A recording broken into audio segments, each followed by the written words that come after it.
तो आज हम रिव्यू करेंगे इस स्कूटर का। ये है ओला का S1X प्लस। तो आपको बताते हैं, मैं इसे पिछले 5 दिन से चला रहा हूँ, तो अपना एक्सपीरियंस भी शेयर करूँगा लास्ट में, और सभी डिटेल मैं आपको इस वीडियो में बताऊँगा। तो आप बने रहिए इस वीडियो में लास्ट। तो स्टार्ट करते हैं सबसे पहले इसके फ्रंट से।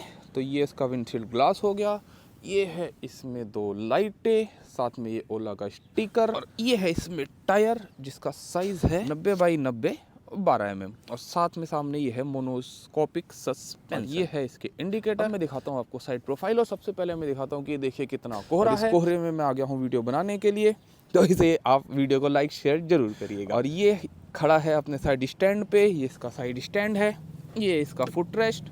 और मुझे लगता है कि कंपनी को इसमें एक यहाँ पे फुट रेस्ट भी देना चाहिए था, जिससे लेडीज़ इस पर ईजिली बैठ सके, इस ओला को वो एक फैमिली स्कूटर बोल सके।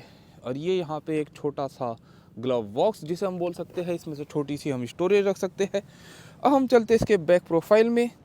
बैक प्रोफाइल सिंपल है, यहाँ से इसमें लगता है चार्जर, यहाँ से, एंड ये पीछे नंबर प्लेट की जगह, ये साइड में रिफ्लेक्टर। इस टायर में लगी है हब मोटर, इसका साइज भी सेम है 90 बाई 90 12 mm, और इसके दोनों टायर ट्यूबलेस टायर है। और यहाँ पे इसमें है बैटरी फुटबोर्ड के नीचे, दूसरी तरफ एक यही छोटा सा ग्लव बॉक्स, और इसमें चार्जर भी लगा हुआ है, चाहे आप स्कूटी चलाते चलाते अपना फ़ोन भी चार्ज कर सकते हैं।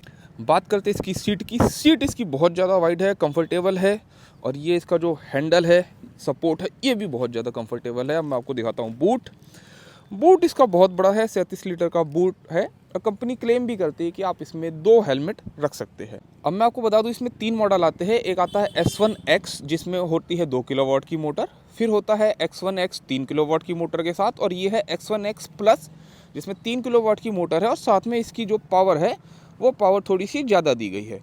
और अब बात करते हैं इसकी कीमत की। ये मुझे पड़ा है 90,000 का एक्स शोरूम। वैसे इसकी कीमत है 1,10,000 रुपये, लेकिन अभी दिसंबर में ओला ने ऑफ़र चलाया था, डिसम्बर टू रिमेंबर के नाम से। इस ऑफ़र को मैंने लिया है, तो ये मुझे पड़ा है 90,000 का एक्स शोरूम।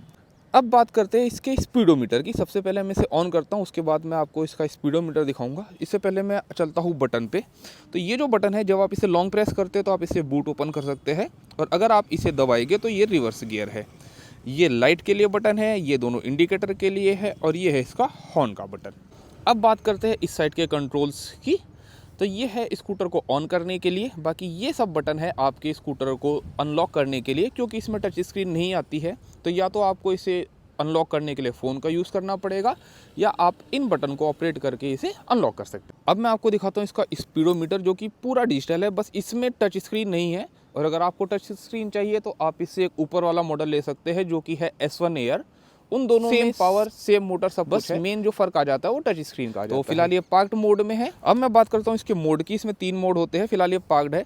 जैसे ही मैं इसका स्टैंड हटाऊंगा और मैं इसे ऑन करूंगा, ऑन करने के लिए ब्रेक दबाना है, इसको दबाना है, और बस ये ऑन हो गई। ये आ गई है नॉर्मल मोड पे। अब जब मैं इस बटन को लॉन्ग प्रेस करूंगा इस तरीके से, तो ये आ जाती इको में, और दोबारा नॉर्मल में ये आ गई। और इस बटन को एक बार और प्रेस करने पे ये आ जाएगी स्पोर्ट मोड में। इसमें 3 मोड होते हैं, नॉर्मल, स्पोर्ट और इको। अभी ये मेरी सिर्फ नॉर्मल और इको में जाएगी, क्योंकि इसकी बैटरी सिर्फ 18% है, तो 18% की होने की वजह से ये अभी स्पोर्ट मोड में नहीं जा पाएगी। अब बात कर लेते हैं इसकी चार्जिंग रेंज की। कंपनी क्लेम करती है कि नॉर्मल मोड में 100 किलोमीटर चल सकती है, और अगर आप इको मोड पे चलाते हैं तो 150 चल सकती है। मैं उसे 5 दिन से चला रहा हूँ, लगभग 67 to 68 किलोमीटर में चला चुका हूँ। अब तक मैंने इसे एक बार भी चार्ज नहीं किया है, और मुझे लगता है कि ये शायद 80 तक चल जानी चाहिए, क्योंकि मैंने इसे तीनों मोड में ट्राई किया है, भगाया भी है, हर तरीके से ट्राई किया है। तो जहाँ तक मुझे लगता है कि अगर हम इसे मिक्स मोड में चलाएं तो 80 किलोमीटर चल जानी चाहिए। तो मेरे हिसाब से इसकी बहुत अच्छी रेंज है। और अब मैं बताता हूँ इसकी टॉप स्पीड की। अगर आप इसे चलाते हैं इको मोड में तो इसकी टॉप स्पीड है 42।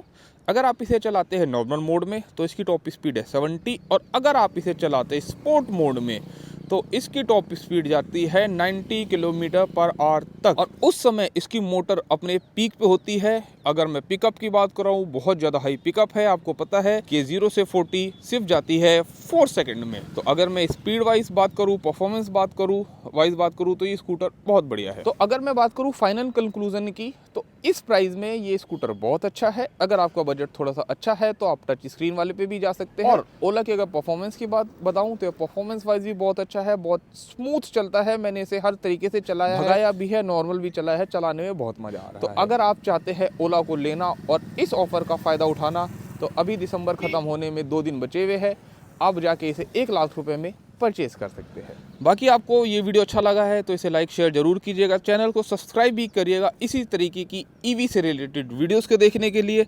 बहुत जल्दी आपके लिए हम नई नई वीडियो लेके आते रहेंगे।